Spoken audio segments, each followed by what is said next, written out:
खरं तर आमचे ज्ञानूमाऊली गीते एक प्रामाणिक कार्यकर्ता ओबीसीतला, त्यांची भावना चांगली होती की ओबीसी जागृत करावं या उद्देशाने त्यांनी सुरुवात करायचा प्रयत्न केला, पण तो त्यांचा कार्यक्रम ह्या डोमकावळ्यांनी किंवा राजकीय नेत्यांच्या पोपटाने हायजॅक केला आणि मग तो कुठं भरकटत नेला, त्याचा शेवट झाला बाळासाहेब आंबेडकरांकडे। ही अवस्था या ठिकाणचा ओबीसी असेल का मराठा असेल सगळे जाणतात, एवढं येडं कोणी राहिलेलं नाही।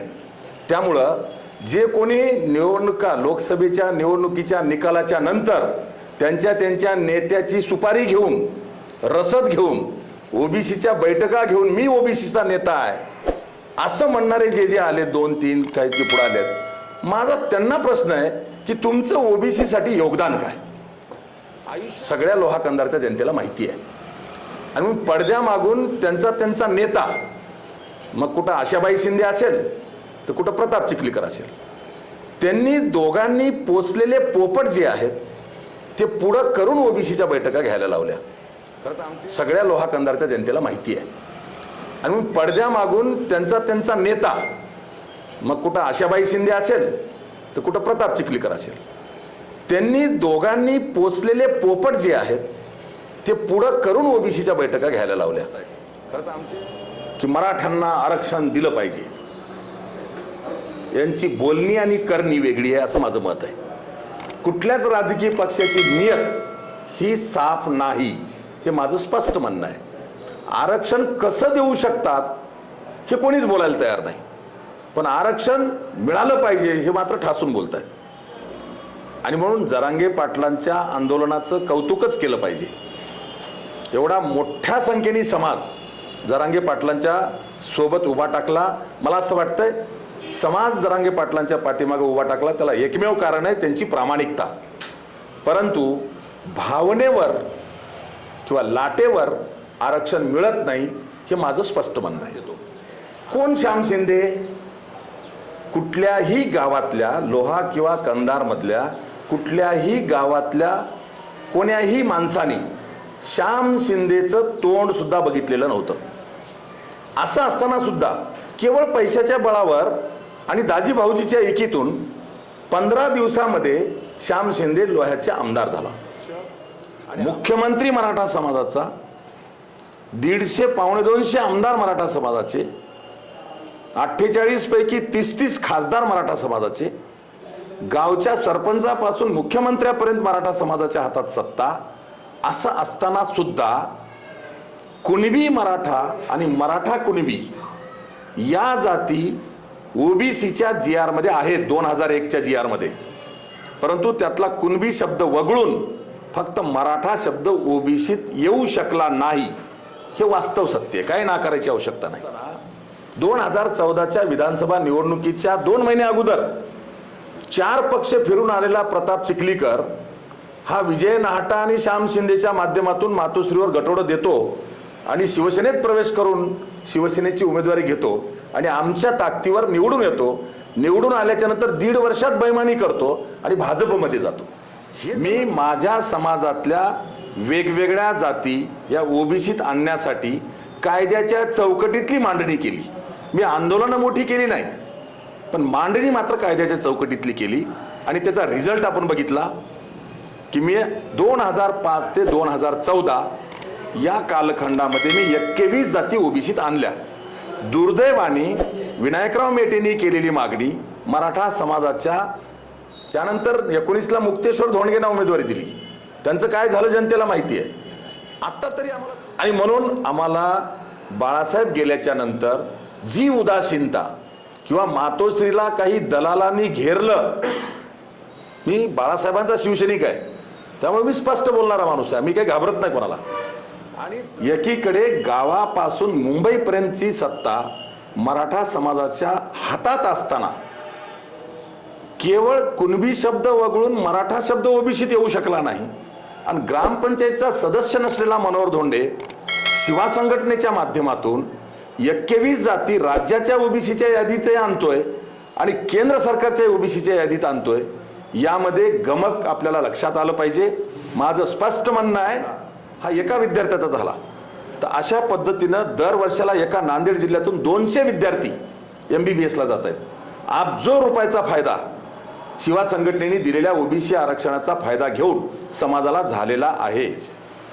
आता इथं काही काल आलेली लोक सांगतायत की मी एवढ्या लोकांना नोकरी लावली पुण्यामध्ये, तेवढ्या लोकांना लावली, पण जनतेला माहिती नसेल तर मी आठवण देतो, त्यांचा खरं तर लेबर कॉन्ट्रॅक्टरचा धंदा आहे. आणि कंपनी सोबतचं जर एका पोराला महिन्याला 30,000 पगार कंपनी देत असेल तर हा लेबर कॉन्ट्रॅक्टर त्या समोरच्या लेबरला 30,000पैकी 10,000 काढून घेतो, 20,000 पगार देतो. या पद्धतीनं नोकरी लावल्याच्या नावाखाली सुद्धा लेबर काम करणाऱ्या लोकांकडून सुद्धा महिन्याला 10,000 5,000 त्यांचं रक्त पिण्याचं काम करणारे माणसं इथं थापा मारतायत की मी तरुणांना नोकऱ्या लावल्या.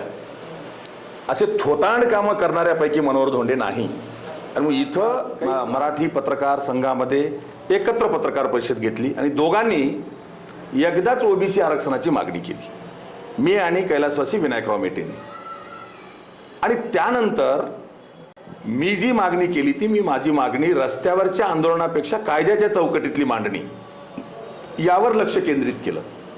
आणि जेव्हा या बाबी लक्षात आल्या तेव्हा नांदेडला लोकसभेला निवडून आलेल्या प्रताप चिखलीकरांनी आयुष्यामध्ये 5 वर्ष खासदार आणि 10 वर्ष आमदार, 15 वर्ष सत्ता भोगली, 15 वर्षात चिखलीकरांनी काय केलं असं जर कोणी विचारलं तर मी असं म्हणेल त्या सत्तेच्या बळावर प्रताप चिखलीकरांनी 15 वर्षामध्ये 78 दारूचे दुकानं आणले.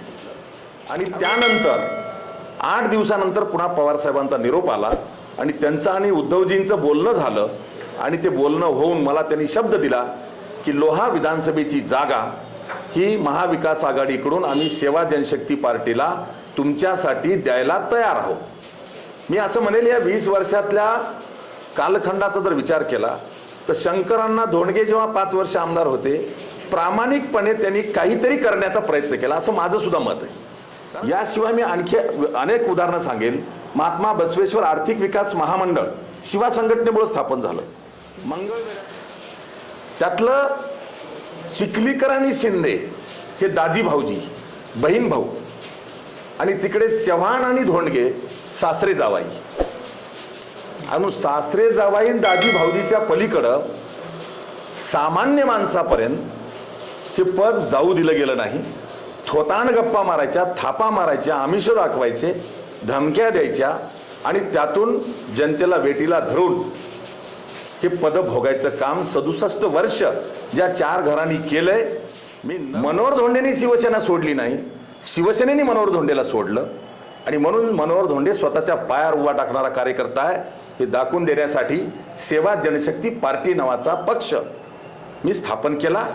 आणि पण एखाद्या गावचा सरपंच जर त्यांच्या ऑफिसमध्ये कार्यालयात जर गेला आणि त्यांनी पहिल्या दिवशी जाऊन आपली व्यथा मांडली की माझ्या गावात हे पाहिजे ते पाहिजे, ऐकून घेऊन ठीक आहे करू, तू उद्या 10 माणसं घेऊन ये असं सांगणार. आणि उद्या 10 माणसं घेऊन आल्याच्या नंतर त्यांनी पुन्हा तेच काम सांगितलं त्याच सरपंचानी, तर पहिला प्रश्न विचारणार की तू कोण्या गावचा आहे. आता तरी आम्हाला 24ला संधी मिळेल असं म्हणत असताना 39 वर्ष निष्ठेनं राहिलेला शिवसैनिक म्हणून मनोहर धोंडे चालत नाही. पण पिंपरी चिंचवडमध्ये नगरसेवक भाजपचा असलेला एकनाथ पवार जो की देवेंद्र फडणवीसला सांगून आलाय की मी लोह्याला शिवसेनेत जातो, निवडून येतो आणि निवडून आल्यावर तुमचाच होतो. आमची होती की विधानसभेला लोहा विधानसभा ही सेवा जनशक्ती पार्टीला द्या आणि उर्वरित जागा जे द्यायच्या ते वेळेवर आपण चर्चा करू. त्यावर सन्माननीय शरदचंद्र पवार साहेबांनी हा मतदारसंघ लोहा मतदारसंघ एकतर राष्ट्रवादीला येईल किंवा शिवसेनेला जाईल, काँग्रेसचा तो मतदारसंघ नाही, त्यामुळं मला मिळाला तर मी द्यायला तयार आहे, पण शिवसेनेला मिळाला तर मी आज तुम्हाला शब्द देणं योग्य नाही असं म्हणून पवार साहेबांनी मला उद्धवजींना बोलून मी निरोप देतो असं सांगितलं. आणि बघा मी ज्या घरात जन्माला आलो, मी काही कोण्या गडीवर सोन्याचा चमचा घेऊन जन्माला आलो नाही. मी आता लिंगायत समाजाचं 50,000 ते 1.5 लाखापर्यंत मतदान आहे. अशा मतदारसंघात वाशिमपासून वाशिम, हिंगोली, नांदेड, लातूर, उस्मानाबाद, सोलापूर किंवा माढा, दक्षिण नगर यासारखे लोकसभेचे मतदारसंघ हे महाविकास आघाडीचे उमेदवार निवडून आले आणि ते निवडून आणण्यामध्ये आमचा सिंहाचा वाटा आहे.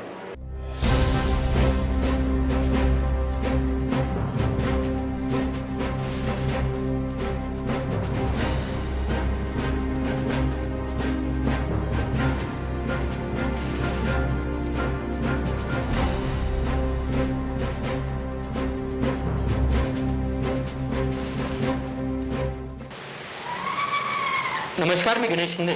आपल्या सर्वांचं राजमुद्रा न्यूजच्या समाजमुद्रा या क्षेत्रामध्ये मनपूर्वक स्वागत. महाविकास आघाडीतील घटक पक्ष असलेल्या सेवा जनशक्ती पक्षाचे संस्थापक अध्यक्ष तथा लिंगायत समाजातील अनेक पोटजाती या ओबीसी मध्ये राज्य आणि केंद्राच्या मध्ये आरक्षण मिळवून देण्याचं सगळ्यात मोठे योगदान असलेले आणि 2009ला लोहा कंधार विधानसभा मतदारसंघाची निवडणुकी शिवसेनेकडून लढवणारे आणि गेली अनेक वर्षापासून सामाजिक असेल, शैक्षणिक असेल आणि राजकीय असेल अशा वेगवेगळ्या क्षेत्रामध्ये अतिशय उल्लेखनीय कामगिरी करणारे व्यक्तिमत्व म्हणून असे उच्चशिक्षित उमेदवार आणि सध्या लोहा कंधारचे उमेदवार देखील आहेत, इच्छुक विधानसभेचे उमेदवार देखील असलेले उच्चशिक्षित व्यक्तिमत्व प्राध्यापक मनोहर धोंडे सरांची आपण राजमुद्रा न्यूजच्या समाजमुद्रा क्षेत्रामध्ये संवाद साधणार आहोत. सर नमस्कार. नमस्कार. सर, आता पहिलाच प्रश्न असा आहे की सध्या आपण गेली अनेक वर्षापासून लोहा कंधार मतदारसंघामध्ये फिरत आहात आणि अनेक प्रश्न देखील तुम्ही पाहतात. नेमकं या मतदारसंघामध्ये असे कोणकोणते प्रश्न आहेत की जे आजही विकासापासून वंचित आहेत, काय वाटतं? पुन्हा एकदा सर्वांना सप्रेम जय शिवा. लोहा विधानसभा मतदारसंघामध्ये मी 2008 सालापासून या ठिकाणी काम करतो आहे. 2009ची विधानसभेची शिवसेनेची उमेदवारी आदरणीय कैलासवासी बाळासाहेब ठाकरे यांनी मला दिली होती. तेव्हापासून आजपर्यंत मी लोहा विधानसभा मतदारसंघामध्ये काम करतो आहे. खरं तर महाराष्ट्रामध्ये सगळ्यात मागासलेला मतदारसंघ म्हणून लोहा मतदारसंघाची ओळख आहे असं म्हटलं तर वावगं होणार नाही. प्रश्न आजही स्वातंत्र्योत्तर काळातल्या 77 वर्षानंतर जशीच्या तशी आहेत. आजही येणारी 2024ची विधानसभा जी उमेदवार निवडणूक लढवणार आहेत ती गावागावाला, वाडी तांड्याला पिण्याचं पाणी देणे किंवा रस्ता करणे किंवा कुठल्या योजना पोहोचवणे हीच मुद्दे घेऊन निवडणूक लढवत आहेत. दुर्दैवाने 77 वर्षामध्ये आज लोहा मतदारसंघातले अनेक तांडे आहेत, अनेक वाड्या आहेत ज्या ठिकाणी आज मोटरसायकल सुद्धा जाणं अवघड आहे अशी परिस्थिती आहे. आणि विकासापासून कोसो दूर असलेला हा लोहा मतदारसंघ आहे. ज्यांना आतापर्यंत निवडून दिलं त्यांनी फक्त स्वतःच्या मालमत्ता सांभाळणे आणि त्या आमदारकीचा उपयोग स्वतःची बेनामी मालमत्ता सुरक्षित ठेवणे याच्या पलीकडे कुठलं काम केलं नाही. या ठिकाणचा मोठा वर्ग साधं पोट भरू शकत नाही. कुठला स्वयंरोजगार किंवा रोजगार किंवा नोकरी या भागामध्ये कुठला उद्योग आला नाही आणि म्हणून या ठिकाणचे हजारो तरुण हे पोट भरण्यासाठी स्थलांतर होऊन कोणी पुण्याला, पिंपरी चिंचवडला, कोणी औरंगाबादला, कोणी मुंबईला गेलेले आहेत किंवा कोणी हैदराबादला गेलेले आहेत. याशिवाय मोठा वर्ग जो कष्टकरी वर्ग आहे, खास करून बंजारा समाज किंवा हटकर धनगर समाज, लिंगायत समाज या समाजातला मोठा वर्ग हा ऊसतोड कामगार आहे. आणि या मतदारसंघातला विकास न झाल्यामुळं या ठिकाणच्या मतदारांना पोट भरण्यासाठी स्थलांतर करावं लागतंय. वर्षातले 6-8 महिने त्यांना बाहेर जावं लागतंय आणि 4 महिने गावी यावं लागते अशी अवस्था आहे. नक्कीच सर. आणि ही अवस्था तुम्ही अनेक वर्षापासून पाहता. जर येत्या 2024ला तुम्ही आता महाविकास आघाडी सोबत आणि महाविकास आघाडीमध्ये जर तुम्ही तुमचा स्वतःचा पक्ष तुम्ही काढलेला आहे, त्यामध्ये तुम्हाला पक्षानेही संधी दिली आणि जनतेनेही संधी दिली, तर तुमच्याकडे लोहा कंधारच्या विकासासाठी कोणती अशी ब्लूप्रिंट तयार आहे, काय? खरं तर मी 1986-87 पासून 39 वर्ष निष्ठेनं शिवसेनेमध्ये काम करत आलो. परंतु दुर्दैवाने कैलासवासी बाळासाहेब ठाकरे गेल्यानंतर शिवसेनेमध्ये माझ्यावर सतत अन्याय झाला, किंबहुना मला डावलण्यातच आलं. आणि म्हणून मी एका लोहा मतदारसंघापुरता मर्यादित नसतानाही महाराष्ट्रातल्या विधानसभेच्या 40 मतदारसंघात वीरशैव लिंगायत समाजाचं मोठं काम करणारा नेटवर्क असलेल्या शिवा संघटनेचा राष्ट्रीय अध्यक्ष असताना सुद्धा जाणीवपूर्वक प्रस्थापित लोकांनी मातोश्रीवर आणि शिवसेनेमध्ये मला डावलण्याचंच काम केलं. आणि म्हणून 2014 असेल, 2019 असेल, दोन्ही विधानसभेला उमेदवारी देण्यासाठी मला डावललं. 24ला अपेक्षित होतं, परंतु 24ला सुद्धा पुण्यामधला भाजपचा नगरसेवक असलेला एकनाथ पवार सारखा माणूस या ठिकाणी आणून रात्रीतून शिवसेनेचा नेता करून त्यांना उमेदवार म्हणून फोकस करण्याचं काम सुरू झालं. त्यामुळं मी आणि माझ्या कार्यकर्त्यांनी निर्णय केला की आपण निष्ठा आणि तत्व बदलू शकत नाही, दुसऱ्या पक्षात जाऊ शकत नाही आणि म्हणून आपण आपला स्वतःचाच पक्ष काढावा या भूमिकेतून 28 जानेवारी 2023ला मी सेवा जनशक्ती पार्टी या नावाचा राजकीय पक्ष घोषित केला आणि तो केंद्रीय निवडणूक आयोगाकडे नोंदणी झाल्यानंतर 28 जानेवारी 2024ला परभणी येथे सेवा संघटनेच्या 29व्या वर्धापन दिनाच्या भव्य मेळाव्यामध्ये मी घोषणा केली, यानंतरच्या सगळ्या निवडणुका सेवा जनशक्ती पार्टी महाविकास आघाडी सोबत किंवा महायुती सोबत ज्यांच्यासोबत तडजोड होईल त्यांच्यासोबत जाऊन निवडणुका लढवल्या जातील अशी घोषणा करून मी 28 जानेवारी 2024लाच पहिली उमेदवारी लोहा विधानसभेला मनोहर धोंडे सेवा जनशक्ती पार्टीचा उमेदवार म्हणून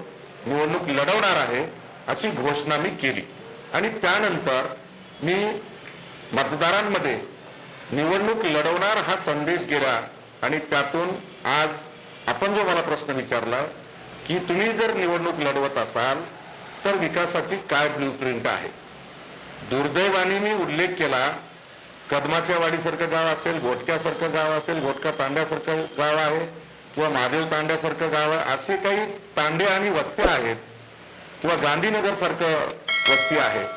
या मतदारसंघामध्ये साधं आज त्यांच्यापर्यंत जाण्यासाठीचा रस्ता सुद्धा नाही. किंवा एखादी जर समजा आमची माता भगिनी डिलिव्हरीला जाणार असेल तर हॉस्पिटल पर्यंत पोहोचू शकत नाही अशी परिस्थिती आहे आणि विकास हा या ठिकाणी झालाच नाही.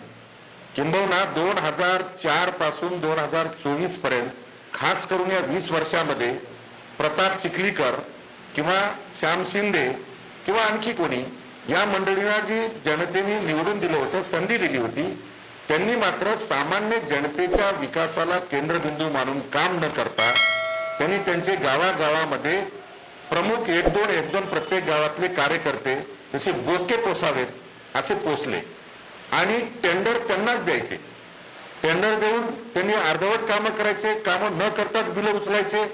असा प्रकार गेल्या 20 वर्षामध्ये प्रचंड मोठ्या प्रमाणात या ठिकाणी झालेला आहे.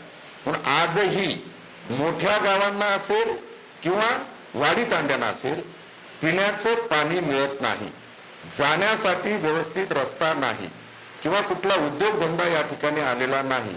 मी आपल्याला उदाहरण देईन. या लोहा विधानसभा मतदारसंघामध्ये एकूण वाडी तांडे आणि गावं मिळून 300 गावं आहेत आणि 2 नगरपालिका आहेत, लोहा आणि कंधार. एवढा मोठा मतदारसंघ, व्यापक मतदारसंघ आहे. आता या 300 गावांच्या पैकी जवळपास 77 तांडे आहेत आणि जवळपास 61 वाड्या आहेत. म्हणजे 50% भाग हा वाडी तांड्याचा आहे. जो ओबीसी समाज किंवा एनटी समाज, जो उपेक्षित समाज आहे, तो त्या वाडीवर किंवा तांड्यावर राहतो. तांड्यात राहणारा आपल्याला माहिती आहे बंजारा समाज आहे. तो वाड्या वस्त्यांमध्ये राहणारा समाज हा एकतर वंजारी समाज आहे किंवा धनगर हाटकर समाज आहे किंवा मायनॉरिटीतला छोटा वर्ग असलेला समाज आहे. अशा प्रकारच्या साधारणतः 61 आणि 77 138 वाडी तांड्यांपर्यंत आज नीट जायला रस्ता नाही. त्या वाडी तांड्यावरती पिण्याचं पाणी नाही, लाईटची सुविधा नाही. साधी गावातली वाडी तांड्यावरची जर डीपी, लाईटची डीपी जळाली तर 4-4 महिने त्यांना डीपी मिळत नाही अशी अवस्था आहे. आणि विकास फार लांबची गोष्ट आहे. मूलभूत सुविधा ज्याला म्हणतो आपण त्या सुद्धा आजपर्यंत या ठिकाणी मिळालेल्या नाहीत. जर मायबाप जनतेने माझ्यासारख्या चळवळीत काम करणाऱ्या 39 वर्ष निष्ठेनं शिवसैनिक म्हणून काम करणाऱ्या किंवा सामाजिक किंवा विद्यार्थी चळवळीमध्ये काम करणारा कार्यकर्ता म्हणून उच्च शिक्षित आपण उल्लेख केला, माझ्यासारख्याला जर या मतदारसंघातल्या जनतेने संधी जर दिली तर माझ्याकडे विकासाचे अनेक प्रकल्प आहेत. त्यातले मोजके मी आपल्याला या ठिकाणी सांगू इच्छितो.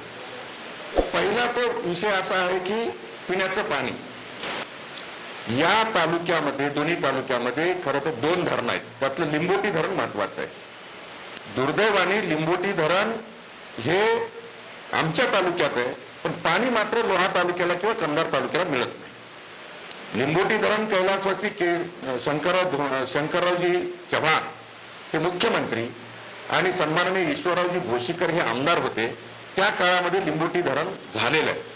त्या लिंबोटी धरणामध्ये जमिनी आमच्या तालुक्यातल्या शेतकऱ्यांच्या गेल्या, पण शेतीला पाणी तर मिळणं दूरच, पण आमच्या लोहा किंवा कंधार तालुक्यातल्या गावकऱ्यांना सुद्धा लिंबोटी धरणाचं पिण्याचं पाणी मिळालं नाही.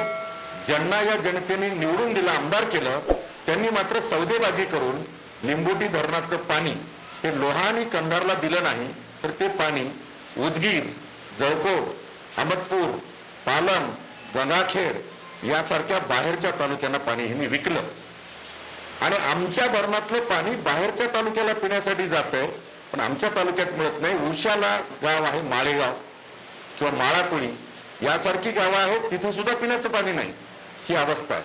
आणि गंभीर प्रश्न आमच्या मतदारसंघामध्ये गावागावात, वाडी तांड्यात पिण्याच्या पाण्याचा गंभीर प्रश्न आहे. तसाच रस्त्यांचा गंभीर प्रश्न मी उल्लेख केला. जलजीवन मिशन मध्ये कामं मोठ्या प्रमाणावर ह्या काही वर्षामध्ये झाली, पण 99% गावांमध्ये जलजीवन मिशनचं पाणी नळाच्या तुटीला आलंच नाही. बोगस कामं करून 25% खर्च करून बोगस कामं करायचे आणि 75% पैसे बिलं उचलून हडप करायचे. एक मोठी यंत्रणा, ज्याला निवडून दिले ते आमदार श्याम शिंदे असेल किंवा चिखलीकर असेल, यांच्या कार्यकर्त्यांना टेंडर देऊन लुटमार चालू केलेली या मतदारसंघामध्ये. जेवढी कामं मागच्या 5 वर्षात झाली, मागच्या 10 वर्षात झाली, ती सगळी बोगस झाली. किंवा एका रस्त्याच्या टेंडरला त्यांनी टेंडर घ्यायचे आणि काम न करताच बिलं उचलायचे, असे अनेक प्रकार आहेत. मी आपल्याला माळाकोळी सर्कल मधलं वागदरवाडी नावाचं एक गाव आहे, तिथं खरं तर आमचे माजी सरपंच विलास केंद्रे उपोषणाला बसले, कोणी दखल घेतली नाही. काय मागणी होती की आमचा रस्ता केला असं दाखवलं, बिलं उचललेत, आम्हाला मोटरसायकल घेऊन जाता येत नाही, तर आमचा रस्ता करा. वागदरवाडी सारख्या गावामध्ये जवळपास 200च्या वर सीमेवर लढलेले सैनिक आहेत, अशा गावाला सुद्धा रस्ता नाही. आणि म्हणून रस्ते नाही, पिण्याचं पाणी नाही, हाताला काम देण्याचा तर विषयच येत नाही. मी आपल्याला आठवण देईन, जे लोहा तालुक्यामध्ये महाराष्ट्रातला 2 नंबरचा साखर कारखाना होता, त्याचं नाव कलंबर सहकारी साखर कारखाना. कैलासवासी विठ्ठलराव विखे पाटलांचा पहिला कारखाना आणि कलंबरचा साखर कारखाना दुसरा कारखाना, अशी ओळख महाराष्ट्रात होती.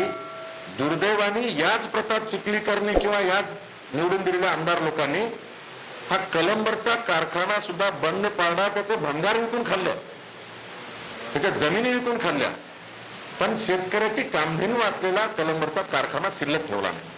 किंवा कैलासवासी केशवरावजी धोंडगे हे आमदार असताना त्याने आमच्या कंधारच्या बाजूला फुलवळ या ठिकाणी MIDC काढली, पण कुठलाही असा मोठा प्रकल्प या ठिकाणी आला नाही.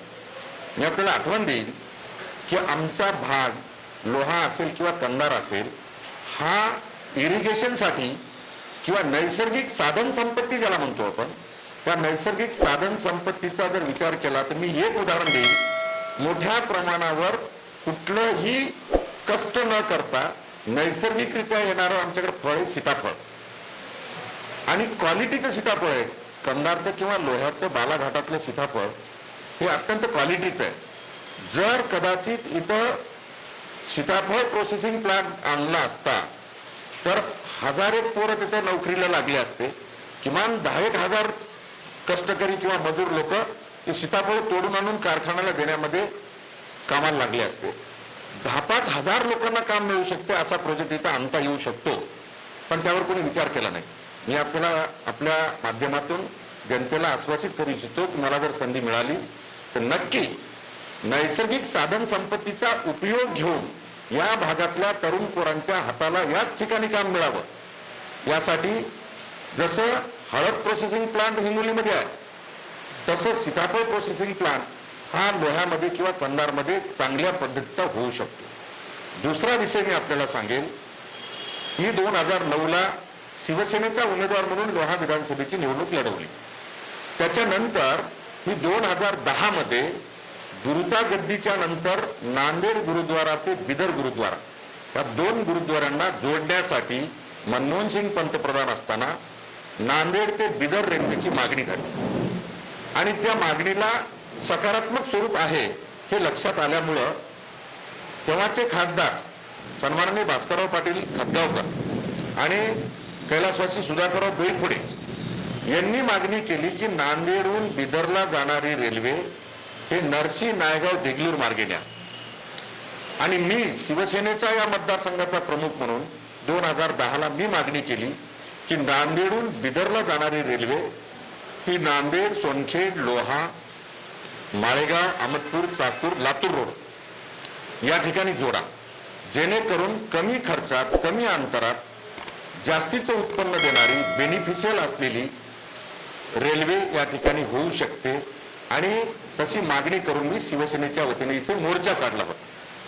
तेव्हा मी मोर्चा काढल्यानंतर मला काही लोक हसत होते की सत्तेतले खासदार ही नरसी नायगावरून मागणी करतायत आणि मनोहर धोंडे सारखा कार्यकर्ता लोह्यावरून रेल्वे न्या म्हणतो, ही हास्यास्पद मागणी आहे असं त्यावेळेला मला हसत होते. मी स्वतः त्यावेळेला मोर्चा पुढे बोलताना सांगितलं होतं, कायदा कोणाच्या घरी पाणी भरत नाही आणि कायद्याने मला माहिती आहे की रेल्वे बेनिफिशियल ही या रूटनं आहे. त्यामुळे माझी मागणी आहे, जर होत नसेल तर मनोहर धोंडे ज्ञानबादची मेक मारल्याशिवाय राहणार नाही असं मी मोर्चा पुढे घोषित केलं होतं. आणि त्याच्यानंतर मी स्वतः औरंगाबाद उच्च न्यायालयामध्ये जनहित याचिका दाखल केली आणि त्या जनहित याचिकेमध्ये मी पूर्ण डाटा दिला होता की नांदेडहून लोहा मार्गे लातूर रोडला जाणारे रेल्वेचं अंतर एवढं आहे, इकडून जाताना रस्त्यामध्ये नद्या एवढ्या आडव्या येत आहेत, किंवा इकडून जाताना काळी ब्लॅक कॉटन सॉइल नाही तर हा माळरान आहे, इकडून जाताना ॲक्विजिशन किंवा जमिनी त्या अक्वायर कराव्या लागणार नाहीत तर गायरान जमिनी आहेत आणि मग कमी खर्च होईल. तर दुसरीकडे बेनिफिशियल ज्याला म्हणतो आपण, तर इकडून जर रेल्वे नेली तर नांदेड गुरुद्वारा ते दक्षिण भारतातली दक्षिण काशी म्हणून ज्यांची ओळख आहे ती माळेगावची यात्रा, तिथून तुळजापूर, तिथून महालक्ष्मी म्हणजे कोल्हापूर किंवा पुढे पंढरपूर, हे सगळी तीर्थक्षेत्र या रेल्वेने जोडली जातील आणि दक्षिण भारत आणि उत्तर भारत जोडला जाईल. त्यामुळे इथून रहदारी पॅसेंजर ज्याला म्हणतो आपण ती जास्त मिळू शकतील, तीर्थक्षेत्र जोडले जातील, पॅसेंजर जास्त मिळतील, कमी खर्चात रेल्वे होईल आणि अंतर कमी असेल. त्यामुळे इथून नेलेला रूट हा बेनिफिशियल असणार आहे. त्यामुळं ही रेल्वे लोहा मार्गे न्या अशी मी मागणी केली. आणि त्यावेळेस मला आठवतंय रेल्वे बोर्डाचे जे अधिकारी होते शर्मा नावाचे, त्यांची मी जाऊन भेट घेतली, त्यांना हा डाटा दिला आणि उच्च न्यायालयात याचिकेमध्ये केंद्रीय रेल्वे बोर्डाचं जे उत्तर आलं हायकोर्टमध्ये ते माझ्या बाजूने आलं. आणि त्यावेळेला मुंबई उच्च न्यायालयाच्या औरंगाबाद हायकोर्टाने त्या याचिकेचा निकाल माझ्या बाजूने दिला आणि माझ्या बाजूने उच्च न्यायालयाचा निकाल आल्यामुळं जेव्हा अर्थसंकल्प सादर केला रेल्वेचा, तेव्हा रेल्वेच्या मंत्री होत्या ममता बॅनर्जी. ममता बॅनर्जींनी रेल्वेचा अर्थसंकल्प जाहीर करताना 2011च्या अर्थसंकल्पात देशामध्ये एकूण 111 नवीन रेल्वे ट्रॅक मंजूर केल्याची घोषणा केली आणि त्या 111 नवीन रेल्वे ट्रॅक मंजूर केल्याच्या लिस्टमध्ये नांदेड लोहा मार्गे लातूर रोडची रेल्वे ही लिस्टमध्ये अनुक्रमांक 1 वर मंजूर होती. 2011च्या अर्थसंकल्पात माझ्यामुळे रेल्वे मंजूर झाली, पण दुर्दैवाने त्याच्यानंतर त्याचा पाठपुरावा करत असताना पहिला सर्वे झाला ज्याला आपण जनरल सर्वे म्हणतो, दुसरा सर्वे झाला जिथं गटवाईज सर्वे झाला, गटवाईज म्हणजे रेल्वे शेतीच्या कोण्या गटातून जाणार आहे तोही सर्वे झाला.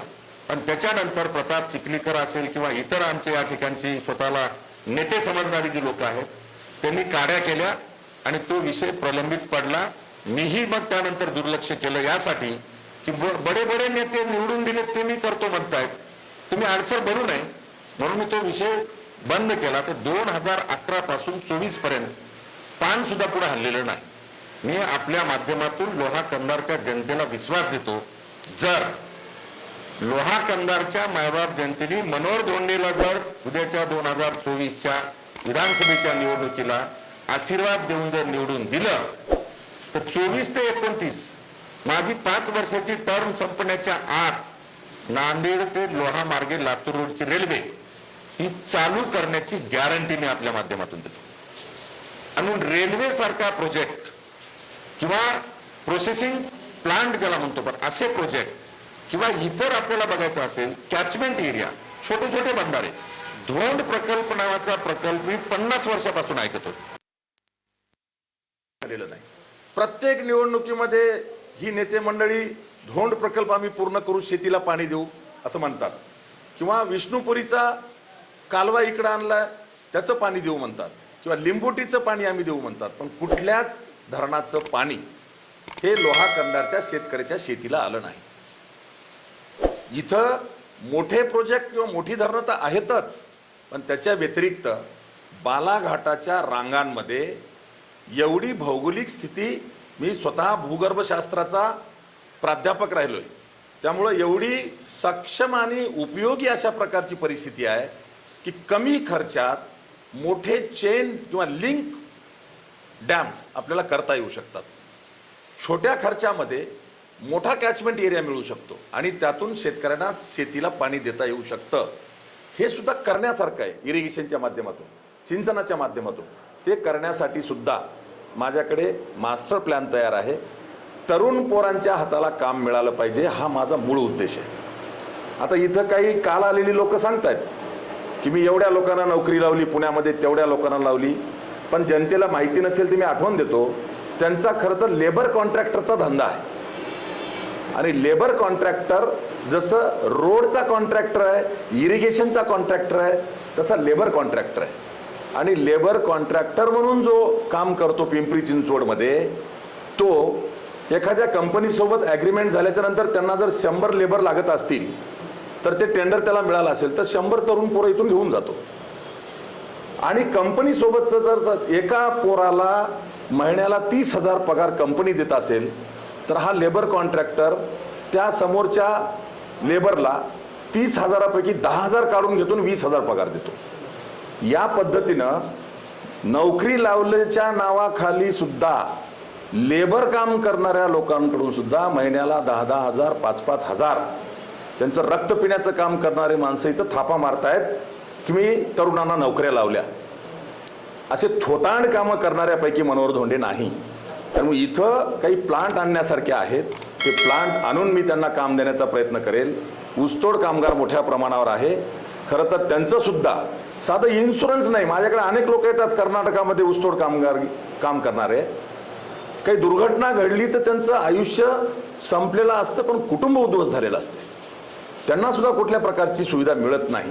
म्हणून अशा अनेक विषय विकासाच्या दृष्टीनं आहेत की जे आपल्याला करता येऊ शकतात.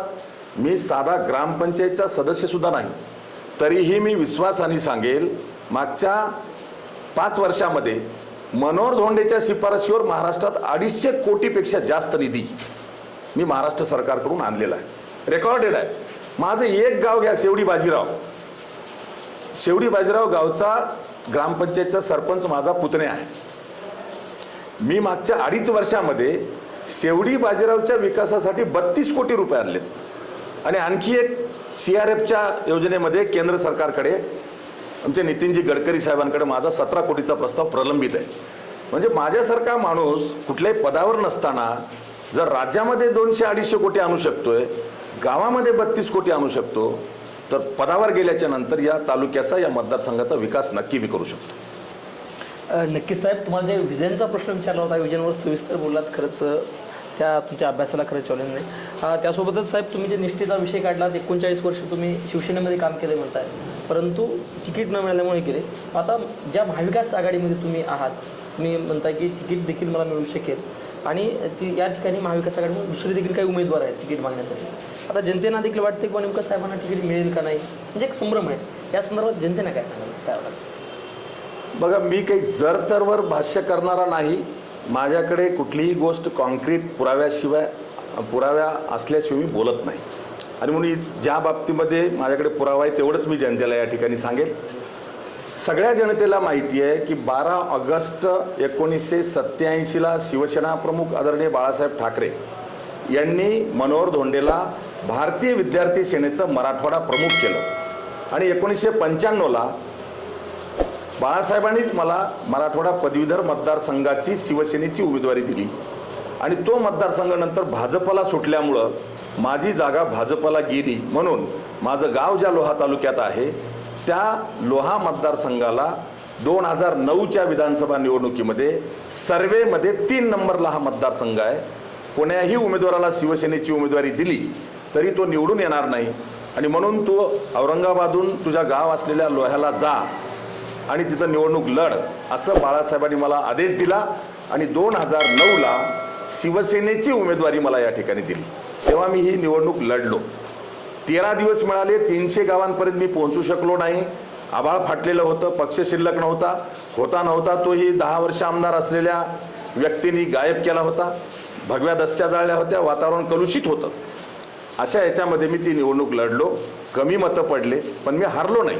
निवडणूक जरूर हारलो, पण मी चळवळीत काम करणारा कार्यकर्ता आहे. हार जीत यापेक्षा तत्वनिष्ठा आणि विचार याला प्राधान्य देणारा मी माणूस आहे. किंवा पद, पैसा, प्रतिष्ठा याच्यापेक्षाही मी नीतिमत्ता, निष्ठा, तत्व, विचार आणि विकास याला महत्त्व देणारा व्यक्ती आहे. आणि म्हणून निवडणूक 2009ची लोहा मतदारसंघातून हारल्यानंतर सुद्धा मी लोह्याला शिवाजी चौकात आणि कंधारला बसस्टँडच्या समोर आजपासून 15 वर्ष अगोदर माझं संपर्क कार्यालय सुरू केलंय.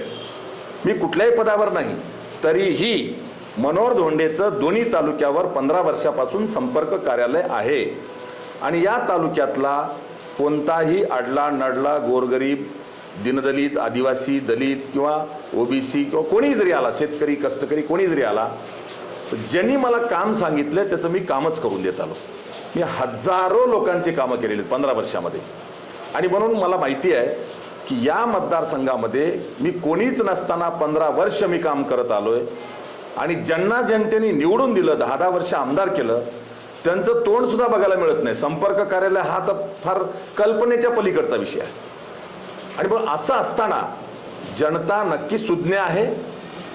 गेल्या 20 वर्षामध्ये पैशातून सत्ता आणि सत्तेतून पैसा या दुष्ट चक्राला जनता कंटाळलेली आहे, विटलेली आहे. किंवा कुठलाच विकास होत नाही. एकदा पैसे देऊन निवडून आल्याच्या नंतर 5 वर्ष ही लोक तोंड दाखवत नाहीत. गरीब माणूस त्यांच्यापर्यंत पोहोचू शकत नाही आणि विवंचनेमध्ये 5 वर्ष काढावे लागतात. अशा प्रकारच्या अनुभवातून लोहा कंधारची जनता आता या पैसेवाल्यांच्या आणि प्रस्थापितांच्या घराणेशाहीच्या राजकारणाला कंटाळलेली आहे. त्यामुळं मनोहर धोंडेसारखा चळवळीतला कार्यकर्ता नक्की या ठिकाणी जनता स्वीकारेल, यावर माझा विश्वास आहे. मी जनतेला सांगत आलोय की आपण आढावा घेतला देश स्वतंत्र झाल्यापासूनचा, तर देशाला स्वातंत्र्य मिळून 77 वर्ष झाले. या 77 वर्षामध्ये जर 2 आमदार सोडले, 5 वर्ष सन्माननीय ईश्वरराव भोशीकर आणि 5 वर्ष सन्माननीय गुरुनाथराव कुर्डे, हे 2 आमदार जर सोडले तर 67 वर्ष या लोहा कंधारमध्ये आमदार हे पद फक्त 4च घरामध्ये आहे. 5व्या घरात गेलं नाही. असं कोणी समजण्याची आवश्यकता नाही की आमदारकी किंवा सत्ता मराठ्याच्या घरात आहे. बिलकुल नाही. माझं स्पष्ट म्हणणं आहे की ही आमदारकी फक्त 4च घरात राहिली. ती 4 घरं आहेत: धोंडगे, चव्हाण, चिखलीकर आणि शिंदे. 5व्या घरात आमदारकी गेली नाही. 67 वर्ष आमदारकी 4च घरात आहे. आणि या 4 घरांचे नाते सुद्धा गमतीशीर आहेत. त्यातलं चिखलीकर आणि शिंदे हे दाजी भाऊजी, बहीण भाऊ, आणि तिकडे चव्हाण आणि धोंडगे सासरे जावाई. आणि सासरे जावाई दाजी भाऊजीच्या पलीकडं सामान्य माणसापर्यंत हे पद जाऊ दिलं गेलं नाही. थोतांड गप्पा मारायच्या, थापा मारायच्या, आमिष दाखवायचे, धमक्या द्यायच्या आणि त्यातून जनतेला वेटीला धरून हे पद भोगायचं काम 67 वर्ष ज्या 4 घरांनी केलंय. मी नम्रपणे या तालुक्यातल्या, दोन्ही तालुक्यातल्या मतदार बंधू भगिनींना विनंती करणार आहे की बाबांनो, आपल्याला खरंच विकासाकडे जायचं असेल तर ही 4 घराची, प्रस्थापित घराण्याची घराणेशाही संपवा. या 4 घराच्या बाहेरचा जो योग्य वाटतो त्याला निवडून देऊ द्या, हरकत नाही. पण 4 घरं जोपर्यंत बाजूला सारले जात नाहीत, जोपर्यंत ह्या 4 घराण्याची घराणेशाही लोहा कंधारच्या मातीत गाडली जात नाही, तोपर्यंत या मातीचा विकास होऊ शकत नाही. नक्की सर, घराण्याशिवाय बोललात फार चांगलं. त्यासोबतच ते मागले जे आमदार होते यांच्या कामगिरीवर आपण कसं बघताय? आता मागच्या आमदारांमध्ये माझं असं मत आहे, चळवळीतला कार्यकर्ता म्हणून, की 2004ला प्रताप चिखलीकर मित्रमंडळ अपक्ष म्हणून काँग्रेसच्या पाठिंब्यावर निवडून आले पहिल्यांदा 2004 ते 2024 20 वर्षाचा इतिहास जर आपण तपासला तर या 20 वर्षात 2 वेळेला आमदार प्रताप चिखलीकर, 1 वेळेला आमदार श्याम शिंदे, म्हणजे 20 वर्षातले 15 वर्ष आमदारकी ही दाजी भाऊजीच्या घरात आहे आणि त्यातली 5 वर्ष चळवळीतले नेते असलेले शंकरांना धोंडगेकडे होते. मी असं म्हणेल या 20 वर्षातल्या कालखंडाचा जर विचार केला तर शंकरांना धोंडगे जेव्हा 5 वर्ष आमदार होते प्रामाणिकपणे त्यांनी काहीतरी करण्याचा प्रयत्न केला असं माझं सुद्धा मत आहे.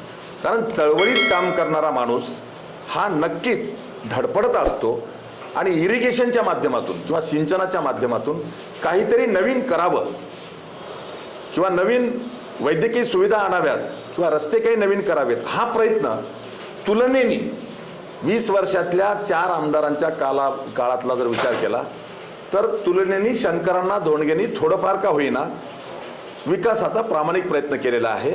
परंतु चिखलीकर आणि शिंदे यांनी मात्र थापा मारून बडेजावपणा करायचा, सत्तेचा गैरवापर करायचा, पैशाचा माज दाखवायचा आणि मतदारसंघामध्ये प्रत्येक गावामध्ये 1 किंवा 2 त्याचा कार्यकर्ता पोसायचा. त्याला टेंडर द्यायचे, कॉन्ट्रॅक्ट द्यायचे, बोगस कामं बिलं उचलायला लावायचे आणि तो पोसायचा. असे गावागावात 1 किंवा 2 असे बोके पोसायचे आणि गाव वेटीला धरायचं. असं करून इथं येताना सुद्धा गाड्यांचा ताफा घेऊन यायचं. पुढं पोलीसची गाडी, मध्ये 10-20 गाड्या, पाठीमागं पोलीसची गाडी. हा सत्तेचा माज आहे. असं काही कायद्यात तरतूद नाही की माजी खासदाराला 2-2 गाड्यांच्या पोलिसांचा ताफा द्यावा, हे काही कुठल्या नियमात नाही. पण हा सत्तेचा माज आहे आणि जनता उघड्या डोळ्यांनी बघते. जनतेला उलटी येण्याची वीट होते. हे बघून एक काळ होता की त्यांना हे पचलं किंवा त्या दबावाखाली लोक राहिले. वट्ट्यावर कट्ट्यावर बसून गावागावात आमचीच लोक चर्चा करायचे, काय साहेबाचा ताफा मोठा होता, यावर चर्चा व्हायची. आणि मग लक्षात आलं की साहेबांचा ताफा बघून आमची चूल पेटत नाही. जेव्हा या बाबी लक्षात आल्या तेव्हा नांदेडला लोकसभेला निवडून आलेल्या प्रताप चिखलीकरांनी आयुष्यामध्ये 5 वर्ष खासदार आणि 10 वर्ष आमदार, 15 वर्ष सत्ता भोगली. 15 वर्षात चिखलीकरांनी काय केलं असं जर कोणी विचारलं तर मी असं म्हणेल त्या सत्तेच्या बळावर प्रताप चिखलीकरांनी 15 वर्षामध्ये 78 दारूचे दुकानं आणले आणि म्हणजे 78 दारूच्या दुकानाच्या माध्यमातून आमची नवी पिढी बर्बाद करायचं काम केलं. आणि त्यातही आणखी हास्यास्पद बाब जर काय असेल तर जेव्हा नांदेडच्या जनतेने कैलासवासी वसंतरावजी चव्हाण यांना निवडून दिलं आणि प्रताप चिखलीकरांना त्यांचं नांदेडचं पार्सल लोह्याला पाठवलं. बघा, निवडणुकीत पराभव झाल्यानंतर लगेच कार्यकर्त्यांना पुढं करून रसाळीचा कार्यक्रम घेतला. रसाळीच्या कार्यक्रमामध्ये भाजपच्या नेत्याचा फोटो नाही आणि तो कार्यक्रम घेताना ताफा पुन्हा मी उल्लेख केला, ताफ्याशिवाय त्याचं काही भागत नाही. आणि त्याहीपेक्षा जर हास्यास्पद काय असेल तर मी उल्लेख केला की 15 वर्षाच्या कारकिर्दीत प्रताप चिखलीकरांनी 78 दारूची दुकानं आणले आणि त्या दारूच्या पैशावर स्वतःचा लोहा आणि कंधार मतदारसंघात वाढदिवस साजरा करताना डिजिटल बॅनर लावले किंवा कमानी लावल्या मी समजू शकतो. वाढदिवस कोणी साजरा करावा, काही गैर नाही. कमानी लावल्या किंवा बॅनर लावले इथपर्यंत ठीक होतं.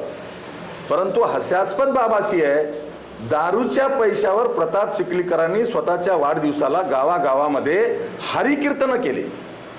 ही हास्यास्पद बाब आहे. कारण अशा प्रकारचा माज आणि मस्ती सत्तेची आणि पैशाची बघून 20 वर्षामध्ये जनता कंटाळलेली आहे. माझा विश्वास आहे गावागावात आणि वाडी तांड्यात त्या दाजी भाऊजीला पाय सुद्धा कोणी ठेवू देणार नाही. नक्कीच सर, तुम्ही बोलताना म्हणालात की आता जवळ आपण जर पाहत गेलं तर महाराष्ट्रामध्ये की लोहा कंधार म्हटलं की ज्याची बाजू आर्थिक बाजूने सक्षम आहे याकडं पाहून विकासाकडे कुठं पाहिलं जात नाही आणि ज्याची बाजू आर्थिक आहे त्याला कुठं तरी पाठबळ मिळतं, त्याला ते सोपं जातं. ही नेमकी बाब खरी आहे का, काय वाटतं तुमका? नाही, त्याच्यात खोटं काहीच नाही ना. हा काळाकुट्ट इतिहास आहे लोहा कंधार मतदारसंघातला मागच्या 20 वर्षाचा. आणि ती 4च्या विधानसभेच्या निवडणुकीमध्ये प्रताप चिखलीकरांनी ही काळी रात्र आणली. तेव्हापासून आजपर्यंत हे केवळ निवडणुकीमध्ये पैसे वाटून निवडून यायचं हे त्यांचं गणित आहे. आणि मग मी आपल्याला उदाहरण देतो. कोण श्याम शिंदे? कुठल्याही गावातल्या लोहा किंवा कंधारमधल्या कुठल्याही गावातल्या कोण्याही माणसाने श्याम शिंदेचं तोंड सुद्धा बघितलेलं नव्हतं. असं असताना सुद्धा केवळ पैशाच्या बळावर आणि दाजी भाऊजीच्या एकीतून 15 दिवसामध्ये श्याम शिंदे लोह्याचे आमदार झाला. आणि आमदार म्हणून निवडून आल्याच्या नंतर स्वतःचं गाव आहे त्यांचं हळदा. मी आपल्याला सांगेल, हळदा हा राजमार्गावर असलेलं गाव आहे. पण जिथं राजमार्ग आहे तिथपासून हळदा गावात जाण्यासाठी अर्धा किलोमीटर रस्ता आहे. तो सुद्धा जाऊन बघा, गुडघेआडवाले खड्डे आहेत. किंवा प्रताप चिखलीकरांचं चिखली गाव घ्या. चिखली गावामध्ये सुद्धा नावाप्रमाणे चिखल आहे. 15 वर्ष सत्ता ज्यांनी भोगली त्यांना त्यांच्या गावाचा विकास करता आला नाही, तर तालुक्याचा विकास करण्याचा, जिल्ह्याचा विकास करण्याच्या थापा ह्या 20 वर्ष चालल्या. आता जनता सहन करणार नाही. आणि म्हणून ज्यांना निवडून दिलं त्या श्याम शिंदेची तर अवस्था अशी आहे की ज्यांनी जीवाचं रान रात्रीचा दिवस करून श्याम शिंदेला निवडून आणलं प्रताप चिखलीकरांच्या आदेशावर. खरं तर प्रताप चिखलीकर भाजपचे खासदार होते आणि श्याम शिंदे शेका पक्षाचे उमेदवार होते. असं असताना सुद्धा रात्रीतून प्रताप चिखलीकरांची अख्खी यंत्रणा दाजीला निवडून आणण्यासाठी कामाला लावली आणि श्याम शिंदे निवडून आले. पैशाच्या बळावर, दारूच्या बळावर निवडून आले. निवडून आल्याच्या नंतर आज अवस्था अशी आहे, कुठल्या गावात भेट दिली नाही किंवा विकास केला नाही, काम केलं नाही, हे तर जाऊच द्या. पण एखाद्या गावचा सरपंच जर त्यांच्या ऑफिसमध्ये, कार्यालयात जर गेला आणि त्यांनी पहिल्या दिवशी जाऊन आपली व्यथा मांडली की माझ्या गावात हे पाहिजे ते पाहिजे, ऐकून घेऊन ठीक आहे करू, तू उद्या 10 माणसं घेऊन ये असं सांगणार. आणि उद्या 10 माणसं घेऊन आल्याच्या नंतर त्यांनी पुन्हा तेच काम सांगितलं त्याच सरपंचानी, तर पहिला प्रश्न विचारणार की तू कोण्या गावचा आहे. अशी अवस्था आमच्या आमदाराची आहे. त्यामुळे असली आमदार लोकांनी फार अपेक्षेने, कलेक्टर राहिलेला माणूस आमदार करतोय, आमचा विकास होणार आहे या अपेक्षेने निवडून दिलं होतं. पण कलेक्टरचे 4 आणे हरवलेत हे 5 वर्षानंतर लक्षात आलं. नक्कीच सर, तुमचं वक्तृत्वही तेवढंच हे आहे. तुम्ही एक उच्च शिक्षित आहात, देवगिरी महाविद्यालयामध्ये विभाग प्रमुख देखील होतात. हे सर्व असताना आपण आता राजकीय क्षेत्रामध्ये देखील चांगला एक स्वतःचा पक्ष काढला. तर महाराष्ट्रावर तुम्ही आता महाविकास आघाडीला बऱ्याच जागा देखील मानले जातात घटकपक्ष म्हणून. नेमकं आता आमच्या राजमुद्राच्या दिग्दर्शकांना सगळं ऐकायला आवडेल की तुमचा जे शैक्षणिक वाटचाल होती, जो सुरुवातीपासूनचा प्रवास होता, या संदर्भात काय सांगा. बघा, राजकीय याच्यात आणखी एक मुद्दा तुमच्याही बोलण्यात माझ्याही बोलण्यात राहून गेला. तो असा, तो तुम्ही महाविकास आघाडीचा उल्लेख केला की मी राजकीय पक्ष स्थापन केला 28 जानेवारी 2023ला आणि 28 जानेवारी 2024ला केंद्रीय निवडणूक आयोगाकडे नोंदणी होऊन पक्ष आल्यानंतर लोहा विधानसभा लढवण्याची घोषणा मी केली. आणि त्याच्यानंतर लोकसभा लागल्या. लोकसभा निवडणुकीमध्ये सन्माननीय शरदचंद्र पवार साहेबांसोबत आमची चर्चा होऊन सेवा जनशक्ती पार्टी महाविकास आघाडीचा घटक पक्ष म्हणून आम्ही सहभागी झालो. ते एकमेव अटीवर, पहिली अट आमची होती की विधानसभेला लोहा विधानसभा ही सेवा जनशक्ती पार्टीला द्या आणि उर्वरित जागा जे द्यायच्या ते वेळेवर आपण चर्चा करू. त्यावर सन्माननीय शरदचंद्र पवार साहेबांनी हा मतदारसंघ, लोहा मतदारसंघ एकतर राष्ट्रवादीला येईल किंवा शिवसेनेला जाईल, काँग्रेसचा तो मतदारसंघ नाही, त्यामुळं मला मिळाला तर मी द्यायला तयार आहे, पण शिवसेनेला मिळाला तर मी आज तुम्हाला शब्द देणं योग्य नाही असं म्हणून पवार साहेबांनी मला उद्धवजींना बोलून मी निरोप देतो असं सांगितलं. आणि त्यानंतर 8 दिवसानंतर पुन्हा पवार साहेबांचा निरोप आला आणि त्यांचं आणि उद्धवजींचं बोलणं झालं. आणि ते बोलणं होऊन मला त्यांनी शब्द दिला की लोहा विधानसभेची जागा ही महाविकास आघाडीकडून आम्ही सेवा जनशक्ती पार्टीला तुमच्यासाठी द्यायला तयार आहोत असं त्यांनी शब्द लोकसभा निवडणुकीच्या अगोदर दिल्यानंतर पुण्यामध्ये आमच्या सुप्रियाताई सुळे, रवींद्र धंगेकर आणि डॉक्टर अमोल कोल्हे यांचा उमेदवारी अर्ज भरायच्या दिवशीच्या व्यासपीठावर 3ही महाविकास आघाडीच्या पक्षांचे प्रमुख नेत्यांच्या उपस्थितीत शरदचंद्र पवार साहेबांनी शिवा संघटना किंवा सेवा जनशक्ती पार्टी महाविकास आघाडीचा घटक पक्ष म्हणून घोषणा केली. आणि त्यानंतर आम्ही 12 मतदारसंघात मी जाहीर सभा घेतल्या आणि त्या 12 मतदारसंघात जिथं शिवा संघटनेचं प्राबल्य आहे जिथं शिवा संघटनेच्या त्या विधानसभा मतदारसंघामध्ये लिंगायत समाजाचं 50,000 ते 1.5 लाखापर्यंतचं मतदान आहे, अशा मतदारसंघात वाशिम, हिंगोली, नांदेड, लातूर, उस्मानाबाद, सोलापूर किंवा माढा, दक्षिण नगर यासारखे लोकसभेचे मतदारसंघ हे महाविकास आघाडीचे उमेदवार निवडून आले आणि ते निवडून आणण्यामध्ये आमचा सिंहाचा वाटा आहे.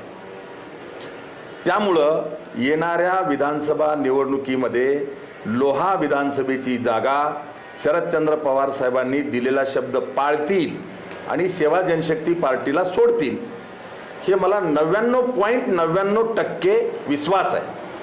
पण 0.01% मध्ये जर समजा दगाफटका झाला तर आम्ही बी प्लॅन तयार ठेवलेला आहे.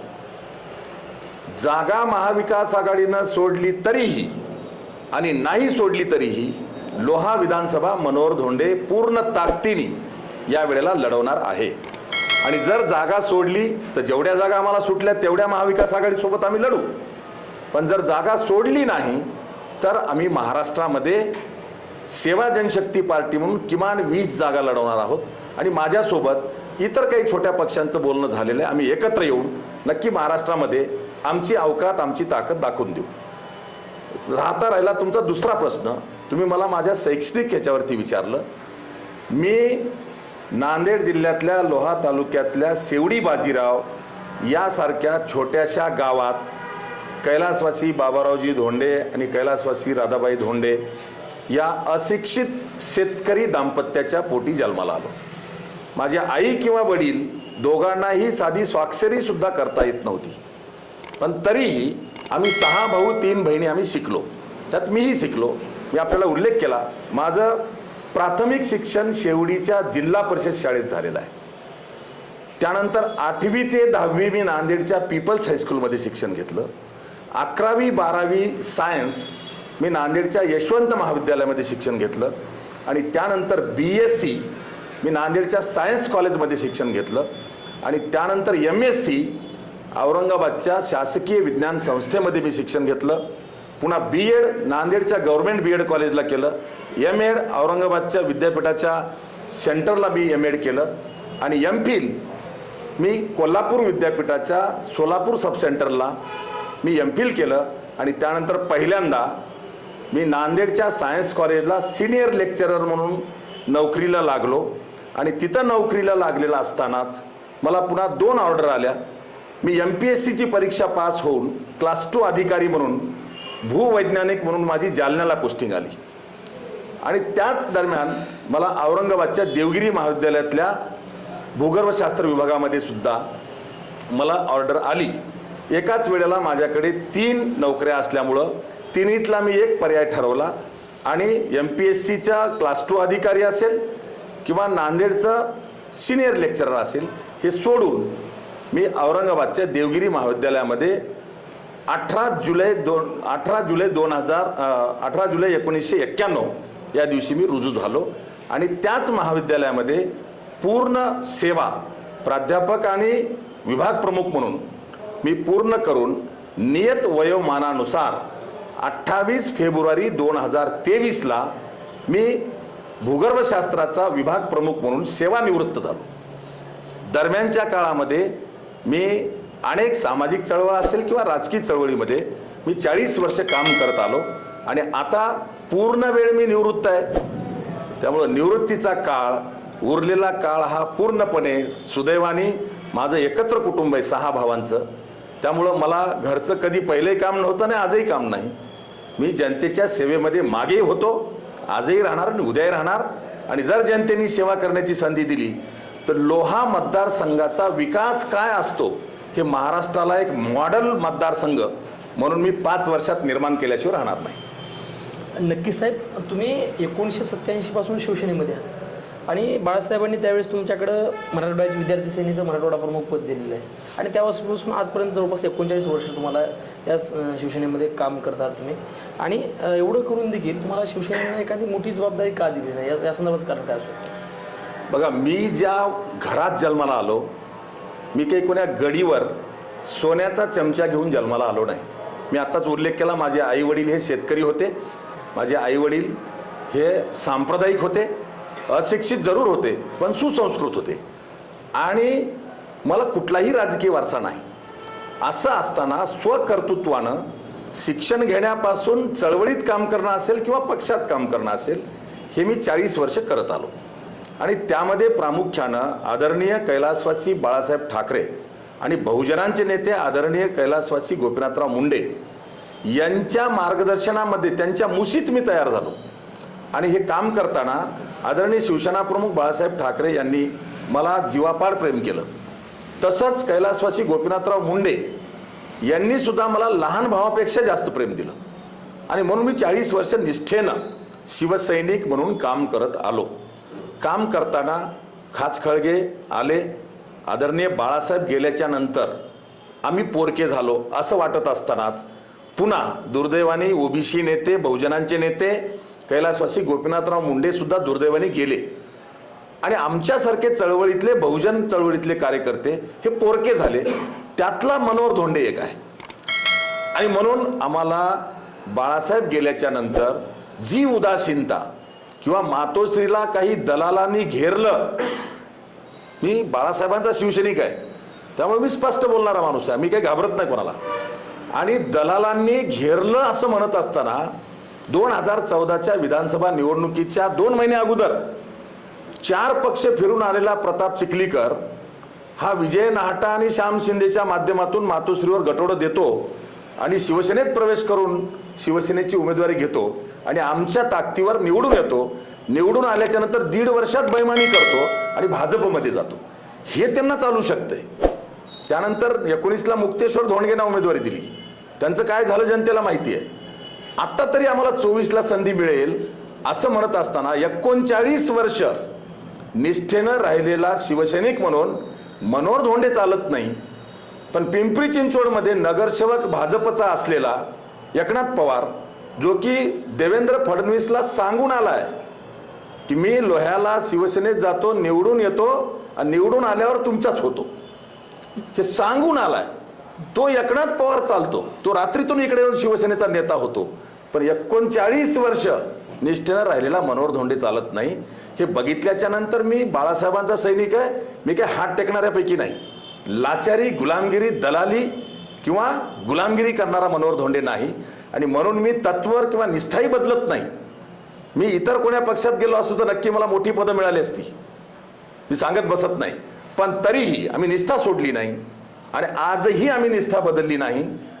मनोहर धोंडेंनी शिवसेना सोडली नाही, शिवसेनेने मनोहर धोंडेला सोडलं आणि म्हणून मनोहर धोंडे स्वतःच्या पायावर उभा टाकणारा कार्यकर्ता आहे हे दाखवून देण्यासाठी सेवा जनशक्ती पार्टी नावाचा पक्ष मी स्थापन केला आणि वेगळी ताकद 2009च्या मतावर जाऊन अंडर एस्टिमेट करून टिंगलटवाळी करणाऱ्यांना नांदेड लोकसभेला आम्ही नुकतीच ताकद दाखवली.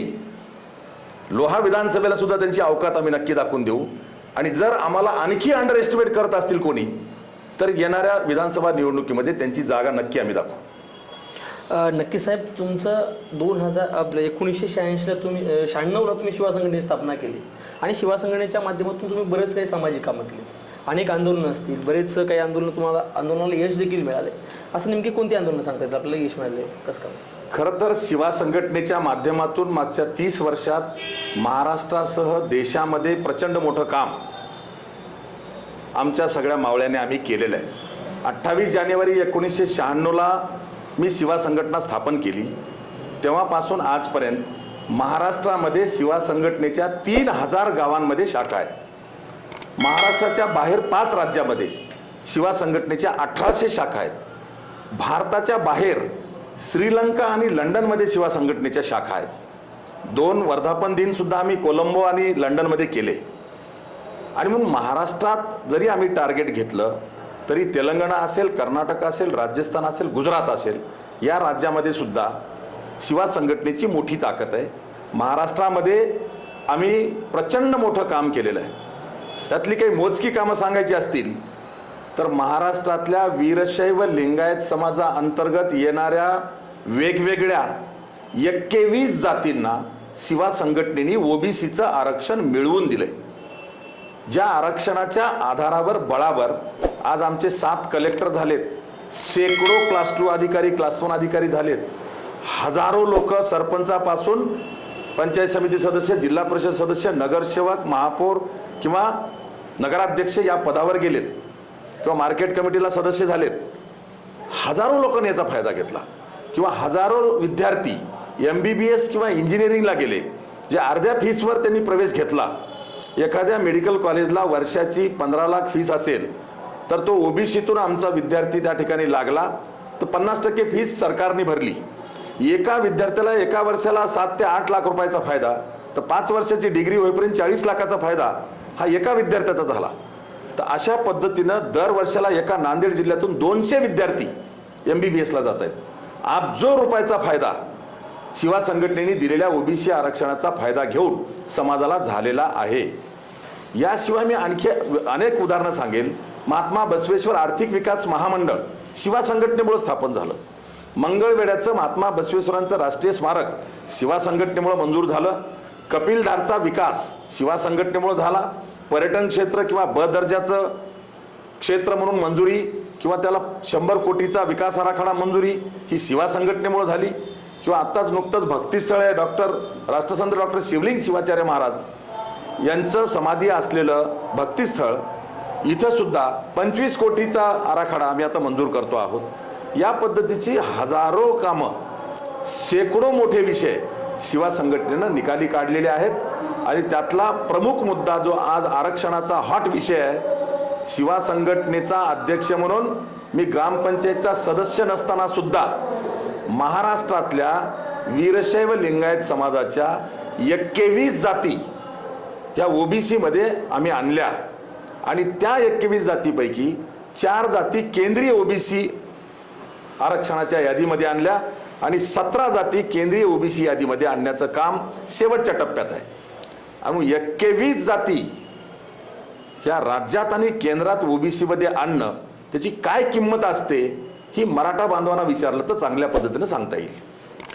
नक्कीच साहेब, तुम्ही खरंच 21 जाती आणल्यात OBC मध्ये आरक्षणाला, एससीमधून आरक्षण देखील मिळवून दिलात. त्याचं गमक फार वेगळंच आहे.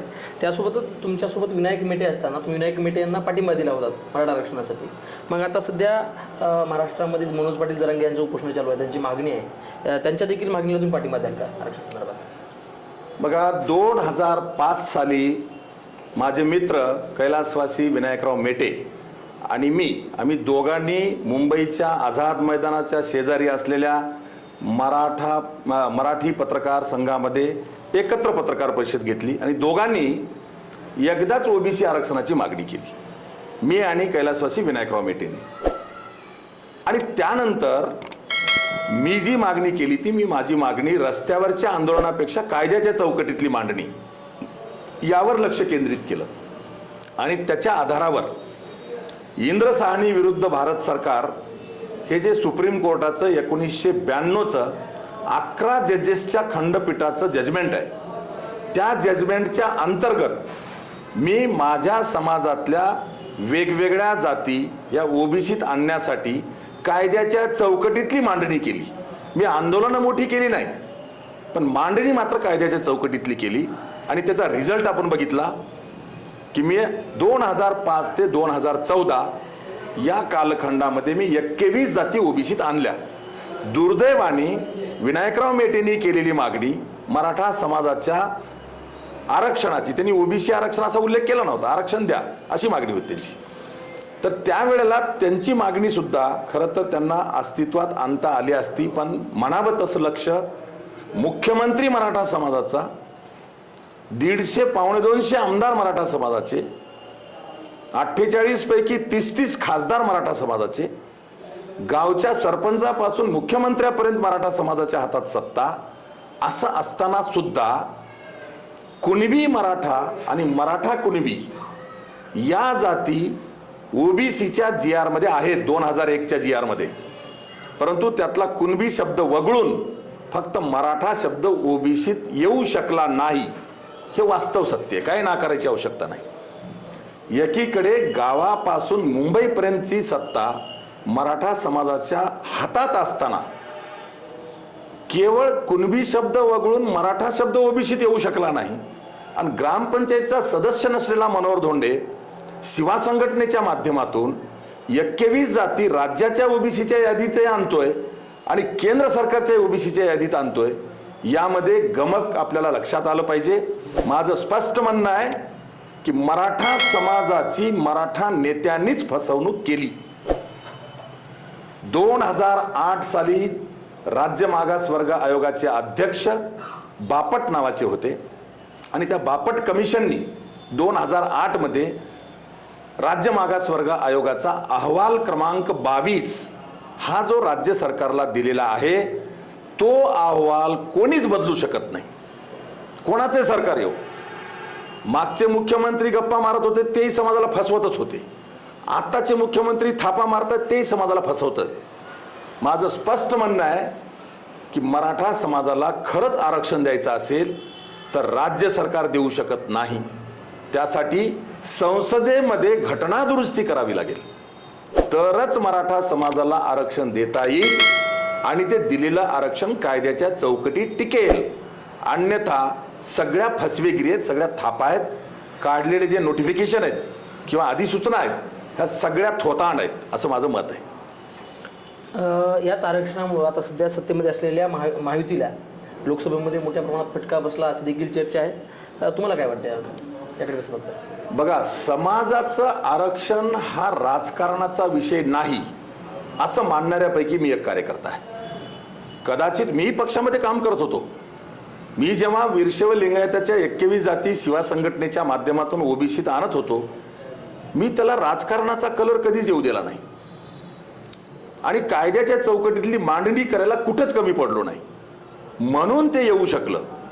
तसं आता अलीकडं सुदैवानं म्हणा का दुर्दैवानं म्हणा, महाराष्ट्रातल्या विधिमंडळात 288 आमदार, सर्व राजकीय पक्ष एका सुरात बोलतायत की मराठ्यांना आरक्षण दिलं पाहिजे. यांची बोलणी आणि करणी वेगळी आहे असं माझं मत आहे. कुठल्याच राजकीय पक्षाची नियत ही साफ नाही, हे माझं स्पष्ट म्हणणं आहे. आरक्षण कसं देऊ शकतात हे कोणीच बोलायला तयार नाही, पण आरक्षण मिळालं पाहिजे हे मात्र ठासून बोलत आहेत. आणि म्हणून जरांगे पाटलांच्या आंदोलनाचं कौतुकच केलं पाहिजे. एवढा मोठ्या संख्येने समाज जरांगे पाटलांच्या सोबत उभा टाकला. मला असं वाटतंय समाज जरांगे पाटलांच्या पाठीमागे उभा टाकला, त्याला एकमेव कारण आहे त्यांची प्रामाणिकता. सामान्य मराठा तरुणांना असं वाटलं की हा माणूस प्रामाणिक आहे आणि त्यांच्या प्रामाणिकपणाबद्दल कोणीही शंका घेण्याचं कारण नाही असं चळवळीतला कार्यकर्ता म्हणून मनोहर धोंडेचंही मत आहे. परंतु भावनेवर किंवा लाटेवर आरक्षण मिळत नाही हे माझं स्पष्ट म्हणणं आहे.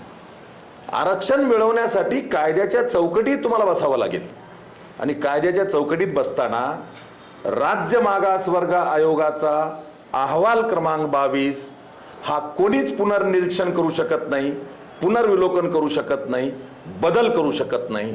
आणि म्हणूनच नारायण राणे कमिशन बसवलं, ते सुद्धा घटनाबाह्य होतं. हे मी 2015ला TV वर सांगितलं, नारायण राणे कमिशन घटनाबाह्य आहे.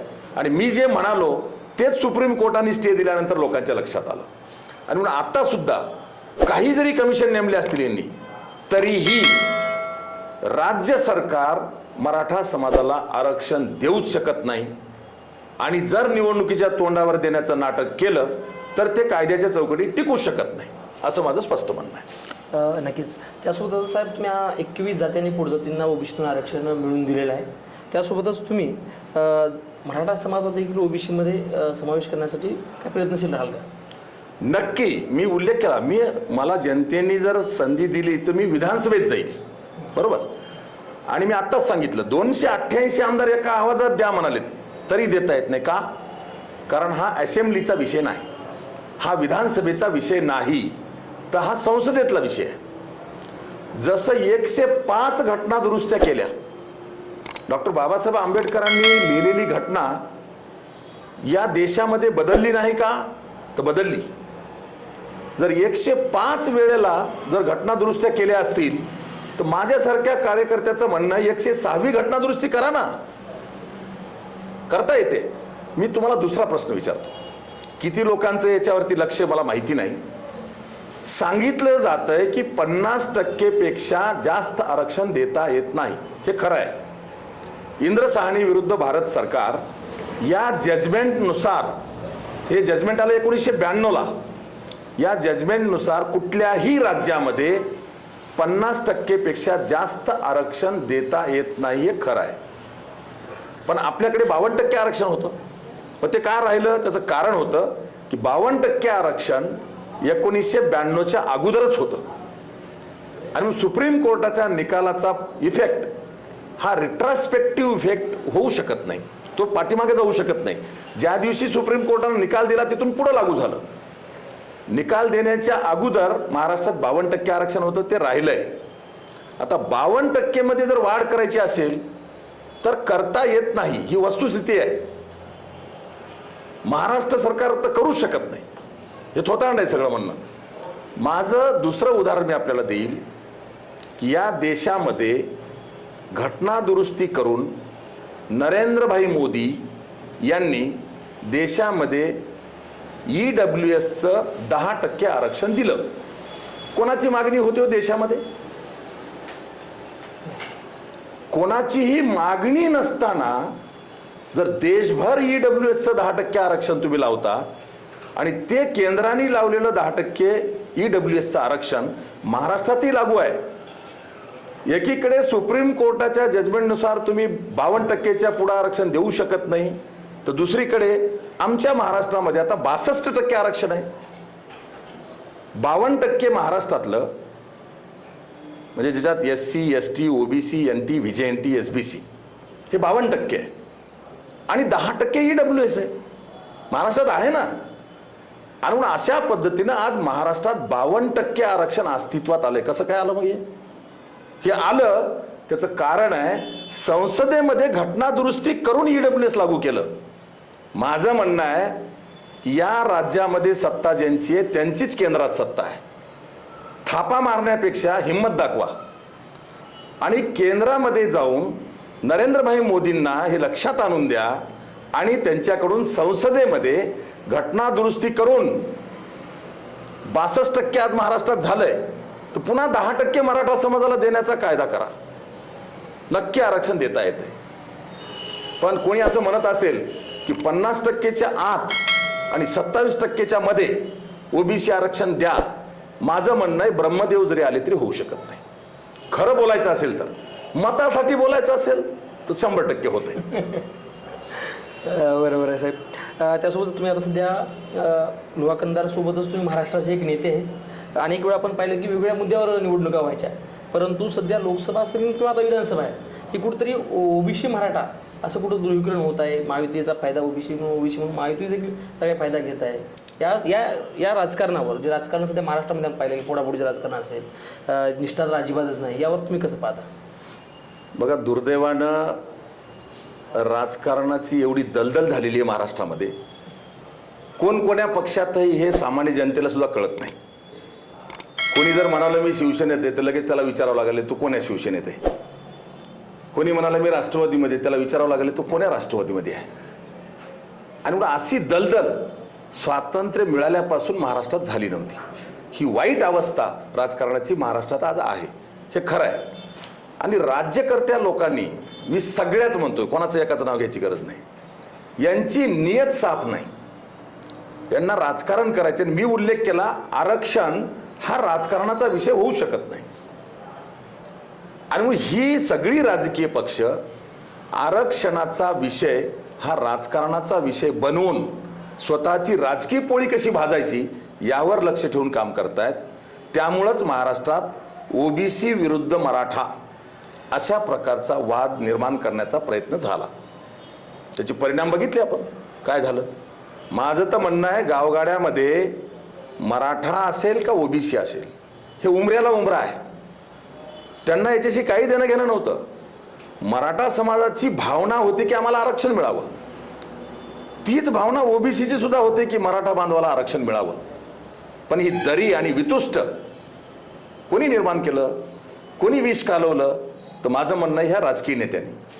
आणि म्हणून राजकीय नेत्यांनी या पद्धतीचं स्वतःच्या स्वार्थासाठी OBC आणि मराठा हा वाद निर्माण करण्याचा प्रयत्न केलाय.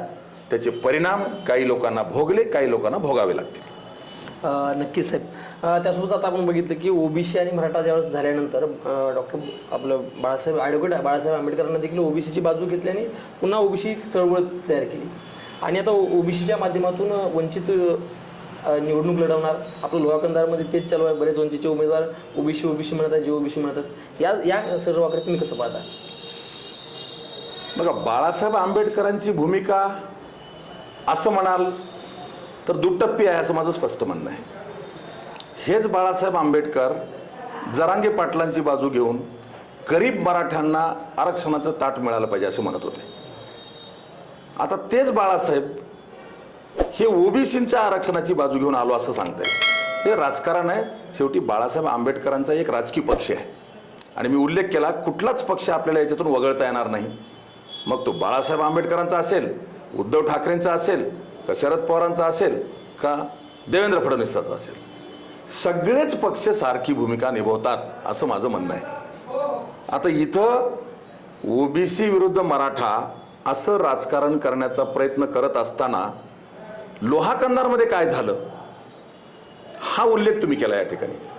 माझा तुम्हाला दुसरा प्रश्न आहे, जनतेला सुद्धा प्रश्न आहे की ओबीसी विरुद्ध मराठा मी समजू शकतो काही ठिकाणी झालं, हे खरं आहे.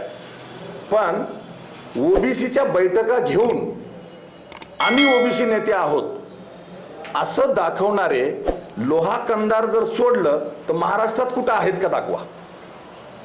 किंवा लोहा कंधार मतदारसंघ सोडून नांदेड जिल्ह्यामध्ये सुद्धा ओबीसीच्या बैठका कुठं झाल्यात का मला दाखवा. त्या लोहा कंधारमध्येच का झाल्या त्याचं कारण आहे. त्याचं कारण असं आहे की मनोहर धोंडे हा चळवळीतला आहे, ओबीसीतला आहे. आणि मनोहर धोंडेंनी लोकसभा निवडणूक होण्याच्या अगोदर 28 जानेवारी 2024ला लोहा विधानसभा सेवा जनशक्ती पार्टीकडून मनोहर धोंडे लढवणार आहे अशी घोषणा केली. आणि त्याच्यानंतर लोकसभा निवडणुका झाल्या. आणि खास करून मराठवाड्यामध्ये एकीकडे परभणीमध्ये महादेव जानकर पडले, बीडमध्ये आमच्या पंकजाताई मुंडे पडल्या आणि औरंगाबादमध्ये चंद्रकांत खैरे पडले. हे जेव्हा चित्र दिसलं आणि असं वाटलं राजकीय डोमकावळ्यांना की आता मराठवाड्यात ओबीसी विरुद्ध मराठाच होणार आहे, असं जेव्हा वाटलं, त्यातल्या त्यात लोहा कंधारमधल्या डोमकावळ्यांना जेव्हा वाटलं, तेव्हा त्यांनी त्यांचे कार्यकर्ते असलेले पोचलेले पोपट जे ओबीसीतले आहेत त्यांना पुढं केलं आणि आर्थिक रसद पुरवली आणि त्यांना सांगितलं ओबीसी बैठका घ्या. मी उल्लेख केला लोहा कंधारमध्येच ह्या बैठका का झाल्या, तर या ओबीसीच्या बैठका घेणारे जे आहेत ते कोणाचे कार्यकर्ते आहेत सगळ्या लोहा कंधारच्या जनतेला माहिती आहे. आणि मग पडद्यामागून त्यांचा नेता, मग कुठं आशाबाई शिंदे असेल तर कुठं प्रताप चिखलीकर असेल, त्यांनी दोघांनी पोचलेले पोपट जे आहेत ते पुढं करून ओबीसीच्या बैठका घ्यायला लावल्या. खरं तर आमचे ज्ञानोमाऊली गीते एक प्रामाणिक कार्यकर्ता ओबीसीतला, त्यांची भावना चांगली होती की ओबीसी जागृत करावं या उद्देशाने त्यांनी सुरुवात करायचा प्रयत्न केला.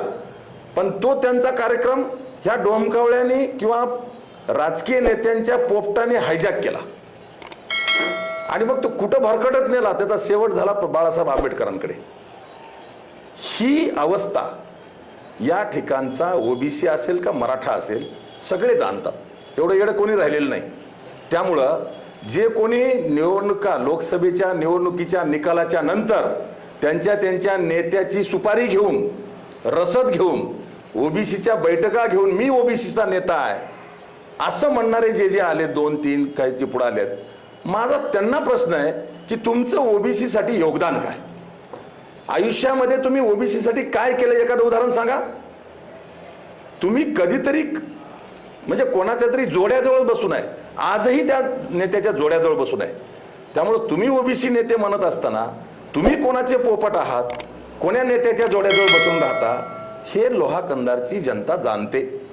त्यामुळं भावनेच्या लाटेवर सवार होऊन स्वतःची नेतेगिरी करायची एक, रसद राजकीय नेत्याची घ्यायची किंवा त्याच्या नेत्याची इमानदारी राखायची, आणि दुसरीकडे ओबीसीतला मनोहर धोंडे हा उमेदवार म्हणून जानेवारी 2024ला जाहीर झाला आहे. एकवटून ओबीसी मनोहर धोंडेकडे जाऊ नये, ती एकाच सर्कलमध्ये काय होईना तोडून बाजूला काढावी यासाठी आशाबाई शिंदे किंवा प्रताप चिखलीकरांनी पुढं केलेले त्यांचे पोचलेले पोपट आहेत. त्यामुळं जनता त्याला भुलणार नाही आणि जनतेला माहिती आहे विकास कोण करू शकतंय, रचनात्मक काम कोण करू शकतंय, सामान्याला न्याय कोण देऊ शकतंय हे माहिती आहे. 20 वर्षाचा काळाकुट्ट इतिहास बदलण्यासाठी आणि क्रांती घडवण्यासाठी लोहा कंधारमधली आम जनता ही एकवटून चळवळीतला कार्यकर्ता म्हणून मनोहर धोंडेच्या पाठीमागं उभा टाकते आहे. म्हणून वेगवेगळे षडयंत्र या ठिकाणच्या प्रस्थापित घराणेशाही असलेल्या नेत्यांकडून सुरू आहेत. त्याला जनता बळी पडणार नाही यावर माझा विश्वास आहे. बरोबर आहे. म्हणजे ओबीसीचं बचाव आरक्षणासाठी ते जनयात्रा करतात, संघर्ष यात्रा करतात, बरंच करतात. तुम्हाला काय वाटतं ओबीसी बचाव यात्रेची पुढील दिशा काय असेल? काय ओबीसी बचाव यात्रा करण्याचं कारण काय? बघा, मी आपल्याला सांगेल, ओबीसी आरक्षण रद्द करा असं म्हणणाऱ्या मुंबई उच्च न्यायालयामध्ये 4 याचिका आहेत आणि त्या 4 याचिका दाखल करणारे बाळासाहेब सराटेपासून भोसलेपासून हे 4 पिटिशनर आहेत, जनहित याचिका आहेत. या ओबीसी नेते म्हणून बैठका घेत आपल्या नेत्याची सुपारी घेऊन लोहा कंधारमध्ये बैठका घेणारे जे आहेत त्यांना ही माहिती तरी आहे का की आरक्षण कुठून दिलं जातंय आणि कुठून रद्द होतंय? माहिती तरी आहे का?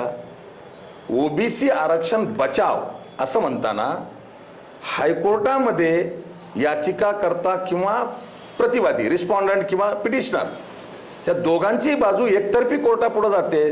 तिथं आरक्षण ओबीसीचं रद्द होऊ शकतंय आणि ते रद्द होऊ नये म्हणून मनोहर धोंडे इंटरव्हेन्शन ॲप्लिकेशन घेऊन शिवा संघटनेकडून हजर झाला. त्यानंतर भुजबळ साहेबांना मी भेटलो. समता परिषद मुंबई उच्च न्यायालयात हजर झाली म्हणून ओबीसीच्या महाराष्ट्रातलं 346 जातीचं ओबीसी आरक्षण जे मुंबई उच्च न्यायालयाच्या हायकोर्टातून ते रद्द होणार होतं ते आम्ही थांबवलंय हे यांना माहीत सुद्धा नाही. ही चमकोगिरी किंवा लाटेवर सवार होऊन नेत्याची इमानदारी राखणं आणि आपला स्वार्थ साधून पोट भरणं म्हणजे ओबीसी नेता होणं असं नाही किंवा ओबीसीचं संरक्षण करणं असं नाही. दुर्दैवाने मराठा ओबीसी वाद होऊ नये. तसा जर झाला तर ओबीसी बैठका घेणारे हेच तथाकथित नेते मोबाईल बंद करून दारं लावून बसतील. तेव्हा कोण वाली असणार आहे? मराठा समाजाला असेल किंवा ओबीसी समाजाला असेल. आणि म्हणजे कोण्याच समाजाला परवडणारं नाही ते पाप. ही स्वतःच्या स्वार्थासाठी आणि नेत्याच्या इशाऱ्यावर, श्याम शिंदे किंवा आशाबाई शिंदे आणि प्रताप चिखलीकरांच्या इशाऱ्यावर त्यांनी पुरवलेल्या पैशावर ह्या बैठका घेऊन नेतेगिरी करतायत. नक्की साहेब, खरंच तुम्ही अभ्यास वाचल्यामुळं आपली मुलाखत बरंच लांबत चाललेली आहे. बरेच विषय भरपूर राहिलेले आहेत. काही एका सत्रामध्ये मुलाखत होणं शक्य नाही. त्यासोबत जाता जाता राजमुद्रा न्यूज लाईव्हच्या माध्यमातून लोहा कंधार मतदारसंघातील जनतेला काय आवाहन कराल, काय सांगाल? मी लोहा कंधारच्या जनतेला नम्रपूर्वक हात जोडून एकच विनंती करेल की 20 वर्ष पैशातून सत्ता आणि सत्तेतून पैसा आणि स्वातंत्र्य मिळाल्यानंतर 67 वर्ष 4च घरात आमदारकी देऊन आमच्या मतदारसंघाचं वाटोळं झालेलं आहे. त्यामुळं या सगळ्या प्रकाराला जागृतपणे आपण विचारात घेऊन बहुजन लोकांची एकजूट दाखवा आणि ह्या 4ही प्रस्थापित घराण्याला गाडण्यासाठी एकजुटीनं एकदा आपण मनोहर धोंडेला आशीर्वाद द्या. तुमचा विकास केल्याशिवाय राहणार नाही असं अभिवचन देतो. धन्यवाद. जय शिवा. धन्यवाद सर, तुम्ही वेळातला वेळ काढून सविस्तर मुलाखत दिलात त्याबद्दल आपले मनापासून धन्यवाद. धन्यवाद गणेशराव. आपण आणि आपली टीम, आपलं चॅनल यांचेही मी जाहीर आभार मानतो आणि आपल्या माध्यमातून जो प्रेक्षक वर्ग या ठिकाणी आपल्याला पाहतोय त्या सर्व प्रेक्षक वर्गाचं खास करून लोहा कंधारमधल्या सर्व जनतेचं मी जाहीर आभार व्यक्त करतो. धन्यवाद. जनशक्ती पक्षाचे संस्थापक अध्यक्ष मनोहर धोंडे साहेब यांच्याशी आपण संवाद साधलेला आहे. मुलाखत सविस्तर झाली आहे. या संदर्भात आपल्या जे काही मनात प्रश्न असतील तुम्ही कॉमेंट बॉक्समध्ये विचारू शकता. त्यानंतर पुन्हा एकदा आम्ही धोंडे साहेबांशी संवाद साधणार आहोत. पाहत राहा राजमुद्रा न्यूज लाईव्ह. मनोरंजनाचं प्रबोधन, करमणुकीचं उद्बोधन, बातमी अचूक, माहिती बिनचूक. पाहत रहा राजमुद्रा न्यूज लाईव्ह.